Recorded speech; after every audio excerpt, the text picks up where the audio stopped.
Réjouis-toi, Marie, pleine de grâce, le Seigneur est avec toi. Tu es bénie entre toutes les femmes, et Jésus, le fruit de ton sein, est béni. Sainte Marie, Mère de Dieu, prie pour nous pauvres pécheurs, Maintenant et à l'heure de notre mort. Amen. Je vous exhorte donc, frères, par la miséricorde de Dieu, à vous offrir vous-même en sacrifice vivant, saint, agréable à Dieu. C'est là le culte spirituel que vous avez à rendre, et ne vous modelez pas sur le monde présent, mais que le renouvellement de votre jugement vous transforme et vous fasse discerner quelle est la volonté de Dieu, ce qui est bon, ce qui lui plaît, ce qui est parfait. Amen. Ok, on va pouvoir avancer un peu.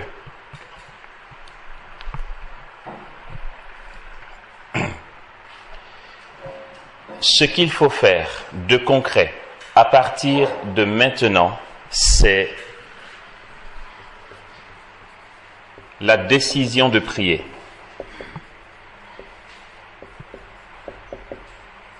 J'entends personnellement une prière intelligente. C'est bon, on ne revient pas là-dessus. Ok. C'est de là que va découler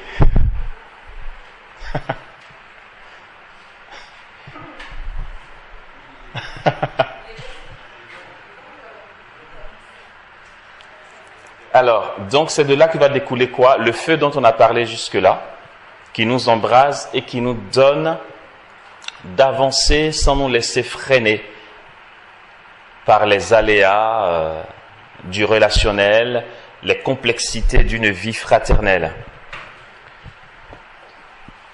Il faut tenir compte de ce qu'on a dit depuis le début.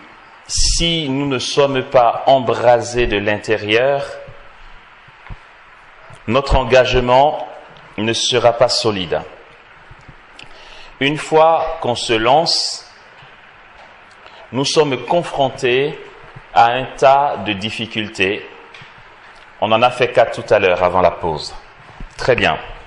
Voici comment ça marche. Supposons que de ma prière fervente, ardente, le cœur de la prière lui-même, on n'aura pas le temps d'en parler. Ça, je veux dire, Frère François pourra vous en parler, les méthodes d'oraison, de louange, tout ça, enfin voilà. Sinon, on ne pourra pas finir le petit parcours qu'on a ici. Nous abordons maintenant ça, la mise en route. La mise en route démarre après que, comme fruit de la prière, Dieu ait mis dans notre cœur un désir. J'explique comment ça fonctionne. Disons que, tiens, j'ai entendu parler des sœurs mignonnes de Saint-Pierre. C'est le nom d'une fraternité, je viens d'inventer.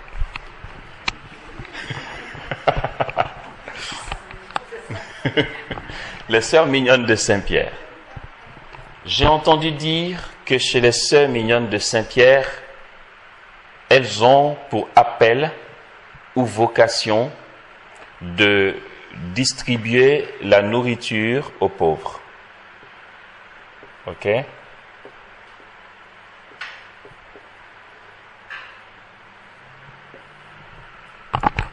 Et puis, donc, il y a cette fraternité ou groupe de prière ou communauté qui existe.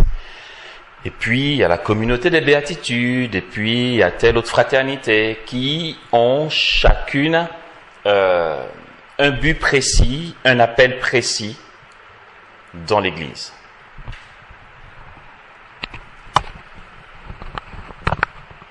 Si je dois postuler chez les sœurs mignonnes de Saint-Pierre, ça sera parce que le fruit de mon intimité avec Dieu fait naître dans mon cœur un désir d'aider les pauvres.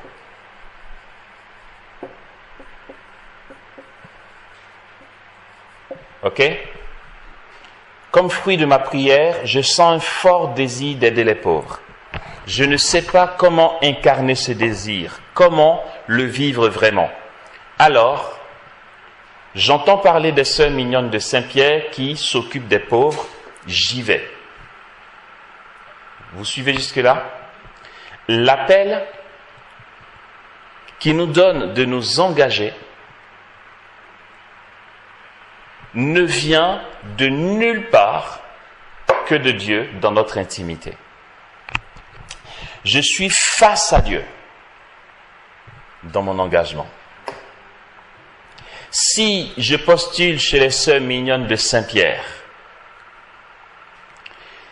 et que parmi les sœurs mignonnes de Saint-Pierre, il paraît que c'est comme ça qu'on dit ici, il y en a une qui est née pour me faire chier.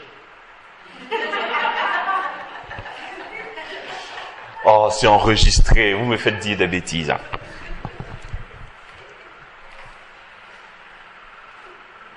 Je vais me retirer si et seulement si le motif de mon engagement chez les sœurs n'est pas ça. Dites-moi comment une personne face à nous qui a mal à son caractère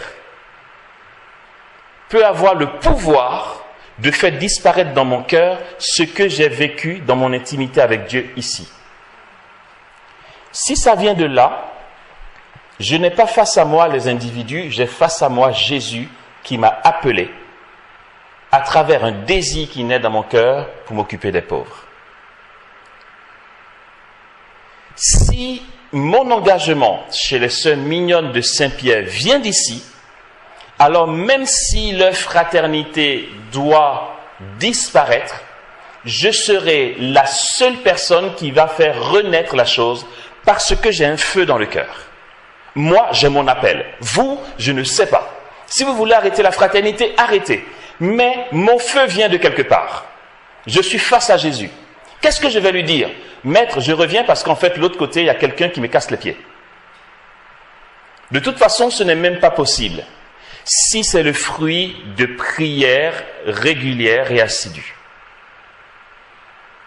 Voici comment on fait le choix d'adhérer à une fraternité ou un groupe de prière. Toutes les autres raisons autour ne sont pas solides. Alors ne nous étonnons pas que des personnes viennent chez nous, dans notre fraternité, et repartent. C'est qu'elles sont venues par des motifs qui étaient différents de ça. Tout simplement. C'est pourquoi je n'ai pas arrêté de dire les jours avant qu'il faut faire table rase et repartir à zéro. C'est pas grave. Frère François va peut-être m'en vouloir un petit peu, mais ça va lui passer. Si après ce temps de récollection, la moitié décide de disparaître, ça sera bon signe. Non mais vraiment, dites, ah franchement, à la suite de ça, je me rends compte que mon motif était autre. Je ne suis pas assez emballé pour tenir. Donc, j'ai besoin d'un temps de recul pour revoir mon engagement. Ce serait bon signe. Ou encore, si toutefois vous vous dites, mais pourquoi je m'engage et que je n'ai pas l'entrain pour faire ce que j'ai à faire, il faut revoir ici. Parce que la mise en route vient de là. Une mise en route qui est faussée ne tient pas la route, justement. Alors, ceci dit, j'ai le désir d'aider les pauvres. Je rencontre les sœurs mignonnes de quoi? De Saint-Pierre. J'y vais. Et je me rends compte que ce qu'elles vivent correspond vraiment à mon désir. Voici comment une Thérèse d'Avila a pu reformer le Carmel. Voici un individu, une personne qui a donné la survie à toute une communauté. À la suite de la réforme du Carmel, nous avons eu d'autres saints et d'autres saintes. D'autres saintes surtout, parce que c'est des carmélites. Jean de la Croix, c'est la partie masculine. Mais on parle aujourd'hui d'Edith Stein, votre sainte patronne. Mais c'est parce que Thérèse a réformé le Carmel. Au temps de Thérèse d'Avila, on le voit dans le bouquin de Marcel Auclair qui a écrit la vie de Thérèse d'Avila. En son temps, le Carmel connaissait une tiédeur. Si elle n'avait pas fait une rencontre avec Jésus, elle serait partie. Elle dit, je me suis réellement convertie à 40 ans. Mais elle était déjà au Carmel. Parce que le Carmel était tombé dans une forme de tiédeur. Le fondateur du Carmel, c'est le prophète Élie. C'est la spiritualité d'Élie au Carmel. La ferveur en Dieu. Mais sauf que, au temps de Thérèse d'Avila, il y a une tiédeur qui s'est installée. Vous savez qu'au Carmel, quand tu vas voir une sœur, il y a des grilles. Il y a le parloir, en fait, c'est super verrouillé. Mais grâce à Thérèse d'Avila. Parce que dans le temps, la sœur dit, j'ai mon cousin qui vient me voir. D'accord. Le cousin rentre, il mange avec les sœurs. C'est juste que j'ai une réunion à faire avec mon cousin dans la chambre. C'est mon cousin. Ben écoute, si tu le dis. Tu fais 2 heures dans la chambre avec ton cousin, vous avez fait quoi? On a fait adoration. D'accord. Si tu le dis. Il n'y avait rien à dire à personne, chacune vivait sa vie. Thérèse d'Avila n'était pas dans ce genre de travers, mais d'après elle, elle n'était pas non plus zélée. Elle était dans une forme de compromis. Vu que les autres ne prient pas, moi non plus, j'ai pas envie de prier. Donc ce soir, je fais pas l'office, je dors. Et puis bon, on dit ouais, j'ai ma fille qui est religieuse, mais bon, quel genre de religieuse? Jusqu'à ce qu'elle fasse la rencontre de Jésus à nouveau, où elle voit comme s'animer l'image du Christ en croix, et elle le voit ensanglanter. Elle comprend que sa tiédeur est ce qui fait souffrir son Seigneur. Voici ce qui a transformé Thérèse d'Avila. Elle a pris la décision de vivre une radicalité. Mais parce qu'elle a fait cette rencontre, toute la tiédeur de toute une communauté, pas seulement sa maison.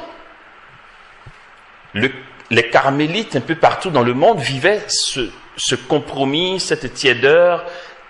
Mais à cause de sa rencontre, elle n'a pas dit je vais tomber dans la tiédeur. Elle a dit non, on va rallumer la flamme.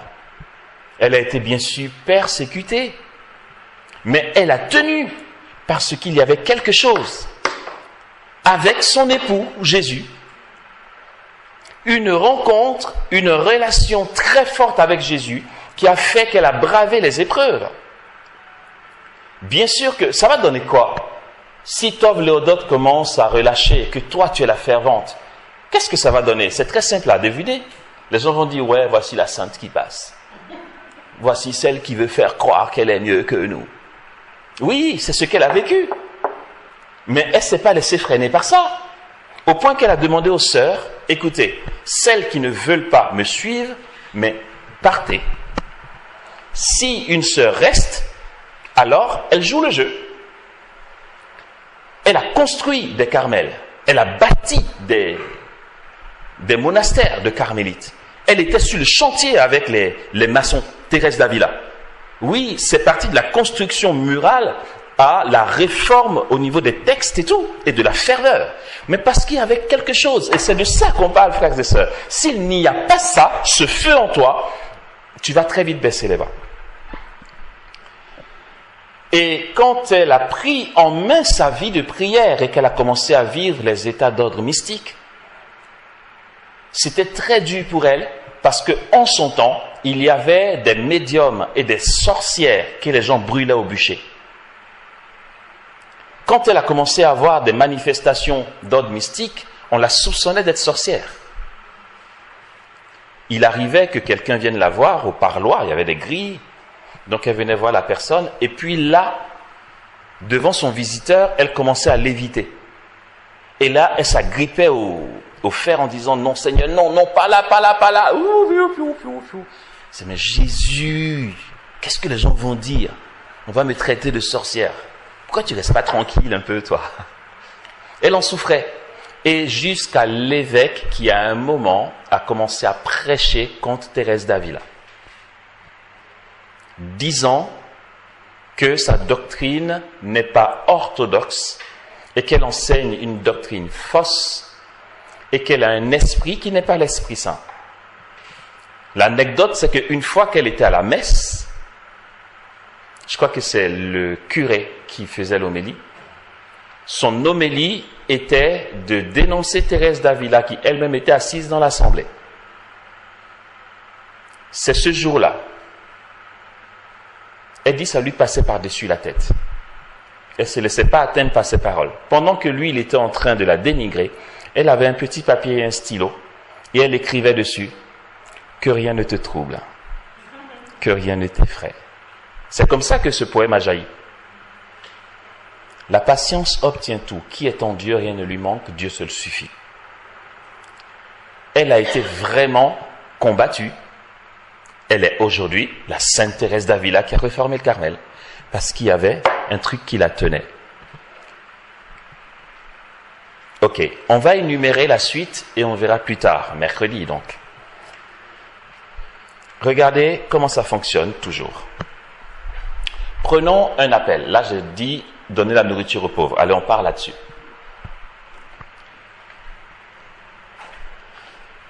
Déjà, c'est quoi votre appel, Tov Léodot? La fraternité existe en vue de quoi?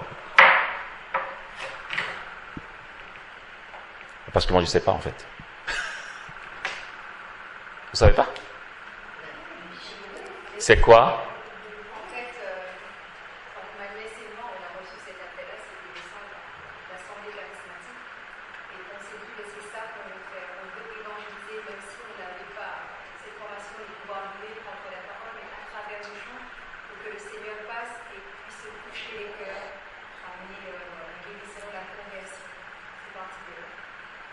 D'accord.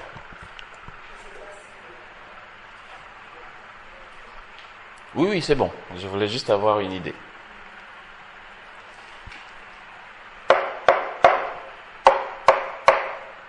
Le prophétique, motif prophétique charismatique, donc qui naît dans le cœur, ok, est appelé à s'incarner. Le désir qu'on a, si je continue dans cet exemple, le désir qu'on a de nourrir les pauvres, ce désir est de l'ordre du ressenti. Vous me suivez? Ce ressenti ne va pas demeurer tous les instants. Il va y avoir des moments où ce qu'on ressent comme désir va disparaître. La foi n'est pas liée au sens. La foi n'a rien à voir avec ce qu'on sent. La foi est un don de Dieu qui nous met dans une évidence de ce que Dieu va faire. Le désir qu'on a prend cette forme-là.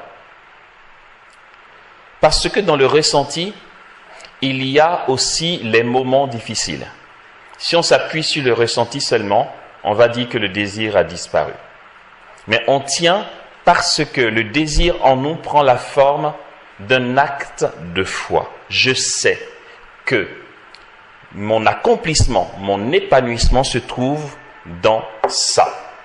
Donc même quand je ne sens rien, je continue de faire ce que j'ai à faire. Ça s'incarne dans le concret. Qu'est-ce qu'il faut pour nourrir les pauvres? Voici, entre autres, comment naît une règle de vie, une charte ou des statuts. Les statuts, c'est autre chose. Mais une feuille de route. Mon désir est de nourrir les pauvres. Qu'est-ce que je crois? Que le pain va apparaître dans ma main, pouf, et le pauvre aussi, je vais faire, tiens. Ça va s'incarner dans une organisation. Bien sûr que si tu entends quelqu'un dire « Ouais, moi je voulais nourrir les pauvres, je n'ai pas dit que je voulais faire des réunions. » Mais mon gars, comment tu veux nourrir les pauvres s'il n'y a pas de réunion pour organiser ? On veut nourrir les pauvres. Il nous faut quoi? Ben, la nourriture.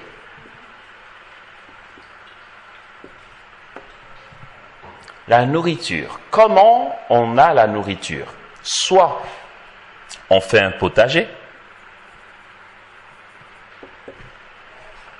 soit on a besoin de finances. Mais pour faire un potager, il faut trouver l'endroit du potager. Ah, il faut des ouvriers. Qui d'entre nous va bêcher le sol?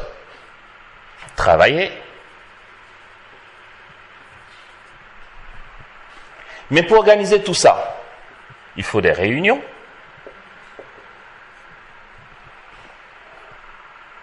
Toutes les semaines.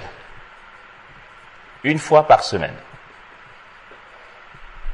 Bon, si la grâce ne nous soutient pas, on n'ira pas bien loin. Ce qui fait que, regardez, on part d'ici, hein. Pour tenir, il va nous falloir une vie de prière ensemble.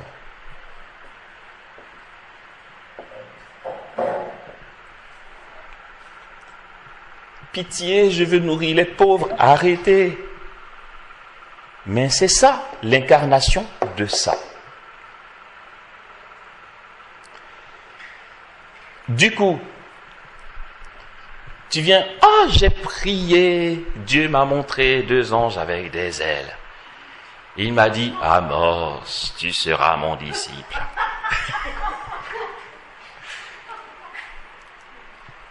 Ceux qui t'écoutent vont dire, d'accord, pourquoi pas? Tu n'as aucune confirmation que c'est Dieu qui t'a parlé. Tu crois que c'est Dieu qui t'a parlé. Nous, on n'en sait rien, c'est toi qui le dis. Depuis quand le pape François est venu à la réunion pour dire Dieu parle à Amos? On n'en sait rien.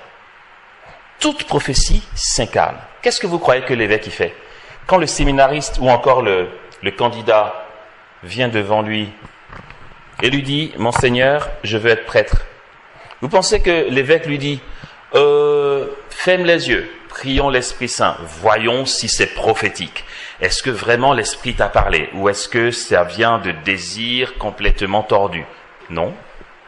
Il dit, tu veux être prêtre? Oui. D'accord, ben inscris-toi. Les cours commencent tel jour. Voici les documents à fournir, fournis-les. L'évêque n'est pas dupe. L'évêque n'a jamais dit, qu'en te demandant de t'inscrire, tu seras prêtre. L'évêque sait que l'intuition que tu as reçue a besoin d'être confirmée. On pourra dire, Dieu t'a parlé seulement le jour de ton ordination, pas avant. Tu pourras dire que Dieu t'a appelé à nourrir les pauvres seulement quand tu auras traversé tout ça et que tu seras en train de tendre le pain aux pauvres. N'allez pas dire, par exemple, on voulait évangéliser, c'est devenu n'importe quoi. Maintenant, c'est que des réunions, des formations, faut prendre la voiture, il faut faire des kilomètres, j'en ai marre. Moi, je voulais juste évangéliser. Mais tu veux évangéliser comment, mon grand? Et puis d'ailleurs, ce que tu as cru percevoir de Dieu comme appel à l'évangélisation, se vérifie comment, si ça passe pas, dans cette organisation. Aussi, l'évêque accueille le séminariste. Il sait qu'il y a le temps pour discerner. 7 longues années avant d'être ordonné. Non, l'évêque, il est tranquille. Je t'assure. Il ne se prend pas la tête. Il sait que si Dieu t'a appelé, ça va durer 7 ans pour vérifier. Si après 2 ans, tu dis non, je galère trop ici, le recteur, il est trop sévère, et puis tout le temps, il faut faire l'office. Et puis les séminaristes, c'est vous qui faites la vaisselle, et puis tous les vendredis, il faut faire le ménage. Et puis ensuite, il faut aller en cours. Et il faut avoir telle moyenne pour avancer. C'est pas ce que je voulais, moi, je veux consacrer Jésus. Oui, ça passe par ça. Sinon, tes responsables disent quoi? Tu n'es pas appelé. Quand ils disent tu n'es pas appelé à être prêtre, ils te disent pas on a prié hier soir. Un ange est apparu pour dire en fait c'est pas Dieu qui a appelé Paul. Non. On déduit que ce que tu as cru recevoir n'est pas authentique parce que ça ne s'incarne pas ici. C'est pas compliqué le discernement dans l'Église. Le discernement est d'abord lié au bon sens. dans l'Église, avant que ce soit charismatico Shabada. Incarné. D'accord? Quand tu auras traversé les 7 années, on sait ce que c'est 7 ans, avec son quotidien et tes confrères séminaristes, et vous ne vous entendez pas, il y a des jalousies, et puis il y a des bagarres, et puis on te punit, et puis on te sanctionne, et puis quand tu finis tout ça, tu n'as fait que 6 mois. Il reste 6 ans et 6 mois. Tu dis, youhou, Jésus, ton appel, béton, dis donc. L'appel ne reste pas seulement intuitif, ça s'incarne. Je le dis, c'est que ce que tu crois avoir perçu comme appel va être confronté à des notions dont on va parler aussi. D'abord, nous sommes dans l'organisation. Les points peuvent continuer, hein. Je veux dire rien que dans la réunion, une fois par semaine, on va dire, une fois par semaine, ceux qui ont un travail prenant, ils viendront une fois toutes les 2 semaines, ok? Et puis, si tu dois pas venir, tu fais telle chose. Et puis ici, pour le potager, toi, tu es volontaire. Et puis, on va dire, le volontaire, s'il ne peut pas, il est censé appeler un autre pour se faire remplacer. Ça va être toute une organisation. Quand on va mettre tout ça par écrit, ça va constituer un bouquin comme ça. Simplement parce que tu veux donner du pain à un pauvre. C'est ça, l'exigence d'une fraternité comme la vôtre, qu'on va appeler Tov Léodot. On part de là pour arriver à ça. Entre les deux, il y a tout ce schmilblick à traverser. Alors c'est ici que Frère François pourra dire, une telle, tu n'es pas assidu aux réunions. Quand il y a des rencontres, on ne te voit pas. Alors réfléchis bien pour voir si tu es appelé parmi nous. Il est en train de te dire indirectement, est-ce que tu es sûr que Dieu t'a appelé à ça? Fais ce que tu as à faire. Et la notion d'obéissance, là c'est Frère François, donc je vous informe, Frère François est le modérateur général de la fraternité, les filles mignonnes de Saint-Pierre, d'accord? La notion d'obéissance va donner quoi? C'est un des points qu'on va développer, mais c'est important au cas où on finit pas, ça c'est important. La notion d'obéissance, c'est quoi?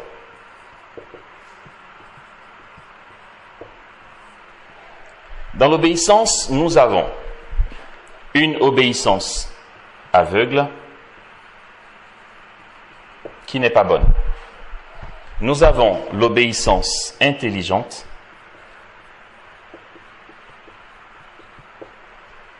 qui est la bonne, et nous avons l'héroïcité, ok? Héroïcité d'une obéissance aveugle. Il y a tout ça dans l'obéissance. L'obéissance aveugle, c'est quoi? C'est tu réfléchis pas à ce qu'on te demande et puis tu le fais. Je veux dire, si quelqu'un me dit dis anathème à Jésus et que j'obéis, là je suis aveugle. Enfin, je réfléchis pas. Je suis pas un mouton. Je sais où je vais. Je vais pas dire anathème à Jésus parce que tu es mon responsable. Donc, je pense que l'obéissance aveugle, on sait plus ou moins ce que ça peut représenter, non? Dites-moi hein, si ça paraît pas clair. L'obéissance intelligente, c'est là-dessus qu'on va surtout s'attarder. C'est quoi l'obéissance intelligente? Si tu dois obéir, allez, on va écrire son nom, ça va lui faire plaisir. Frère François. Tu dois obéir à Frère François. je te dis un truc. Frère François n'a pas besoin que tu lui obéisses. Il est censé s'en foutre. Parce que son épanouissement n'est pas dans le fait que moi on m'obéit. Non. Il est au service. S'il est responsable, il est au service. L'autorité est un service. L'autorité dans l'Église n'est pas l'autoritarisme, c'est un service. Quel service? Le rôle de l'autorité. Entre les mains de qui tu t'es engagé ici est de veiller et de t'aider à vraiment vivre ce que toi-même veux vivre dans ça. En gros, Frère François t'aide à faire la joie de Jésus en restant fidèle au oui que tu lui as dit ici. Ça passe par ça. Vous me suivez ou c'est compliqué? Quand j'obéis à Frère François, c'est pas à Frère François que j'obéis. J'obéis à ça.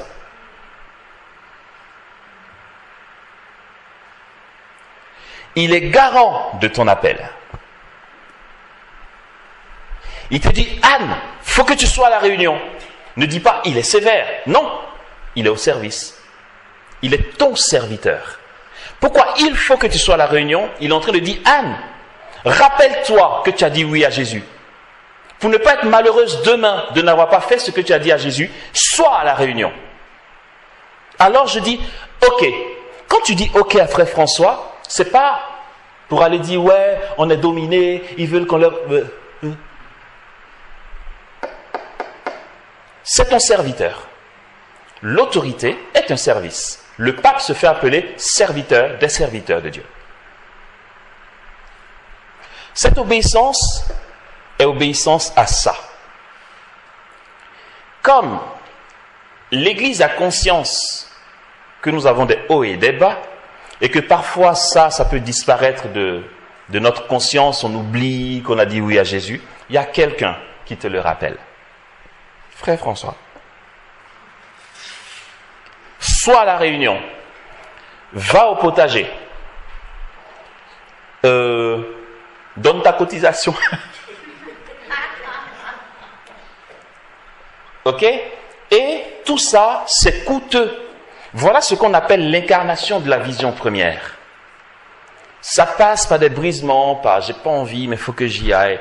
Tu te rends compte que l'appel initial qui t'a fait guili-guili quand tu étais devant Jésus n'est pas si guili-guili que ça. C'est exigeant.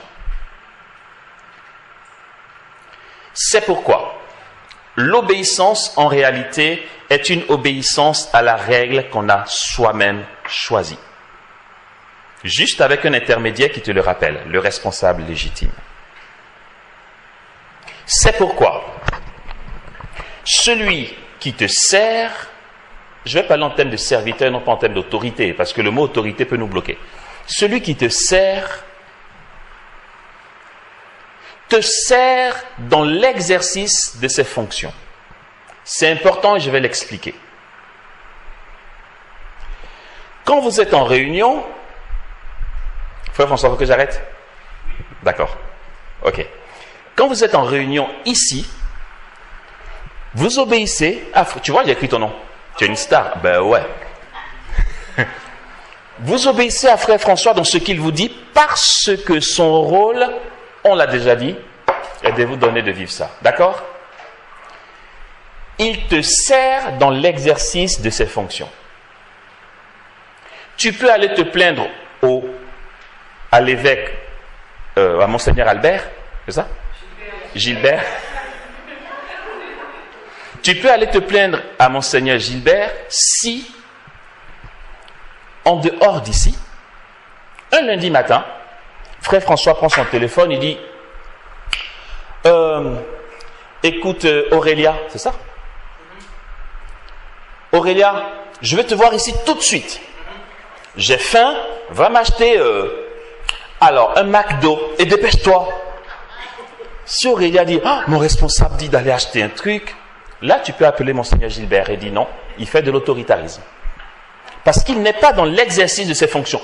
toutes les fois qu'il vous faudra obéir à Frère François, c'est qu'il vous demande d'être fidèle à ce que vous-même vous avez choisi.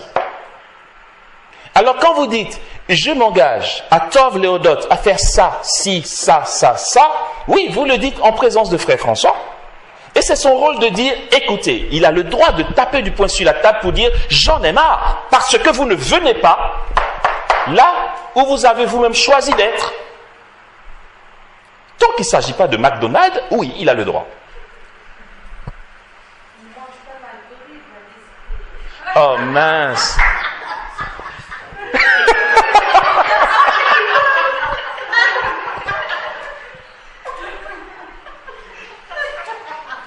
Bon, tant qu'il ne s'agit pas de la DSP, il a le droit. Est-ce que, en dehors des temps de rencontre, vous l'entendez? Quand on dit il y a rencontre lundi, et puis après on se voit lundi d'après, est-ce que entre les deux lundis, vous entendez Frère François vous dire fais ci, fais ça? Sauf si il y a une organisation. Sauf s'il y a une organisation, quelque chose à préparer. Là, depuis ici, il peut penser la chose et dire, je te confie ça, mais c'est toujours dans l'exercice de ses fonctions. Sauf si je me trompe, hein, Frère François, on va te convoquer. Alors, vous voyez comment ça prend de l'ampleur, la notion de l'engagement. Vous voyez jusqu'où ça va. Mais tout ce qu'on dit là, ne rêvons pas. Ce n'est pas possible s'il n'y a pas ça. On est tous trop fragiles. On est tous un peu susceptibles sur les bords, un peu trop sensibles. Ouais, il m'a dit ça, mais il m'a dit ça de telle manière, donc franchement, moi, ça me démotive. Et puis d'ailleurs, il est souvent, je ne sais pas, quand Bernadette l'appelle à prier, il va, et moi, quand je l'appelle à prier, il ne vient pas. On s'en fout. On s'en fout. Et le oui que tu as dit à Jésus ne dépend pas de l'intégrité du responsable ou parce qu'il a de l'attention. Si tu as besoin d'affection, c'est pas ici. Disons, ouais, je suis mal aimé. On s'en fout. Non, mais c'est vrai. Quand, et je m'arrête là-dessus, quand tu es enraciné, inébranlable, dans ton appel, qui te brûle de l'intérieur, tu n'as pas besoin de ça. Tu n'as pas besoin qu'on dise oh ça va, tu as bien dormi. Ah, ça m'encourage à rester.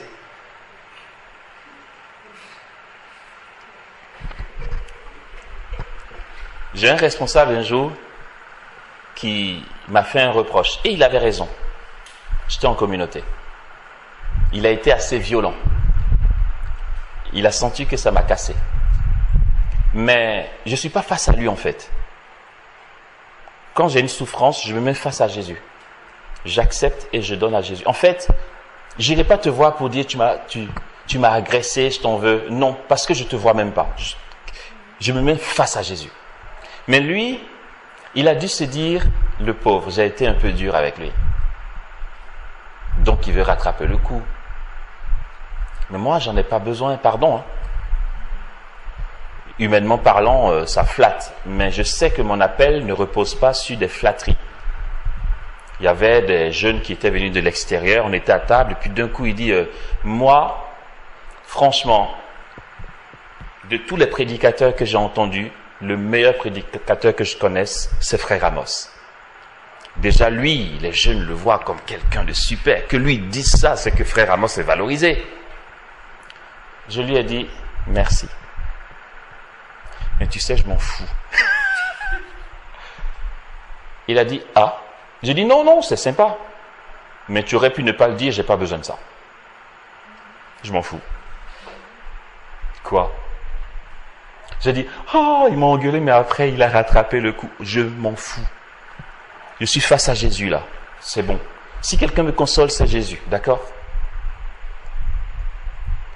Une fois, j'étais responsable d'une maison en France, et je finis vraiment dessus.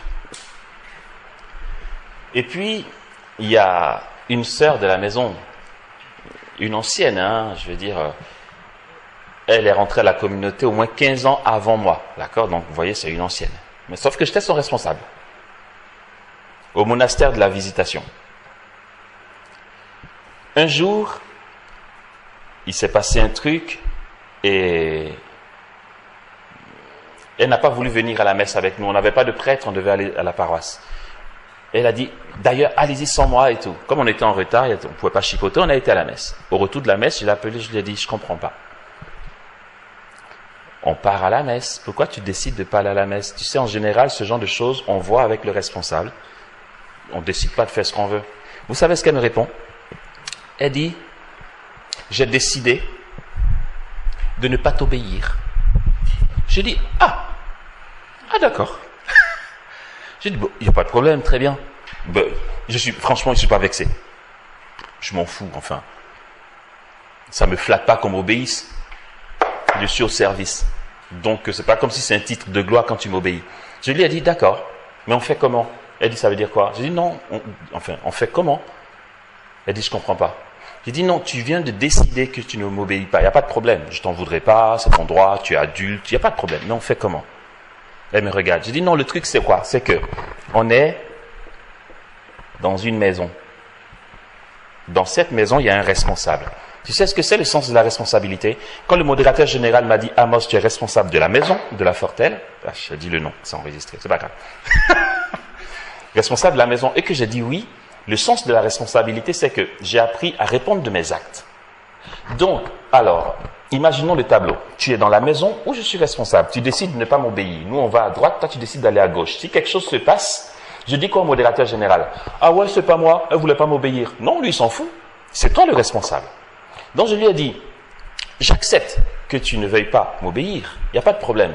C'est simplement que, si tu ne reviens pas sur ta décision, ben ça me pousse à prendre une autre décision. Ça veut dire que tu vas quitter la maison où je suis responsable. Là, tu me dois aucune obéissance. Donc tu fais quoi? Tu m'obéis ou tu obéis pas? Elle dit, j'obéis pas. Je dis, d'accord, sans rancune. C'est juste que là, il était 20h30. J'ai dit, bon, tu peux aller dormir. Demain, après les laudes, je veux que tu sois parti de la maison. Mais une fois que tu es parti, tu peux m'inviter à prendre un coca fraternellement. Hein. Il n'y a vraiment aucune embrouille. C'est simplement que dans le fonctionnement, tu ne peux pas. Parce que moi, j'ai besoin de répondre de ce qui se passe dans la maison. Si tu décides délibérément de ne pas m'obéir, alors tu ne peux pas être dans la maison. Ne va pas dire que je t'ai viré. C'est ton propre choix qui donne ça. Et le lendemain, elle a fait ses bagages, elle est partie. Le provincial m'a appelé, mais qu'est-ce que tu fais? J'ai dit, mais tu es le même qui m'aurait dit, Amos, qu'est-ce qui se passe dans ta maison? Tu es le responsable. Je réponds juste de mes actes. Si elle revient sur sa décision, mais elle revient, c'est sans rancune. Il n'y a pas de problème. Elle veut un bisou, je peux faire. C'est simplement que le fonctionnement l'interdit. Donc si elle ne veut pas m'obéir, elle ne reste pas là. Je suis dans un service. Je veux rendre mon service. Tu ne veux pas que je te serve, on fait comment? Tu veux te servir toi-même? On m'a demandé de te servir. Tu ne veux plus? J'informe là-haut que je ne peux plus te servir. Mais à ce moment-là, la maison où je sers, tu ne peux plus être là. Voici la notion. Je dis juste ça pour qu'on voit ce qu'est l'obéissance intelligente. Votre rapport avec Frère François. Frère François peut être très sévère. N'allez pas croire qu'il a quelque chose contre vous. Ça n'a rien à voir. Il se doit de servir. Il s'est consacré pour servir le Christ et ses frères. Amen. Je vous salue Marie, pleine de grâce, le Seigneur est avec vous. Vous êtes bénie entre toutes les femmes, et Jésus, le fruit de vos entrailles, est béni. Sainte Marie, Mère de Dieu, priez pour nous pauvres pécheurs, maintenant et à l'heure de notre mort. Gloire au Père, au Fils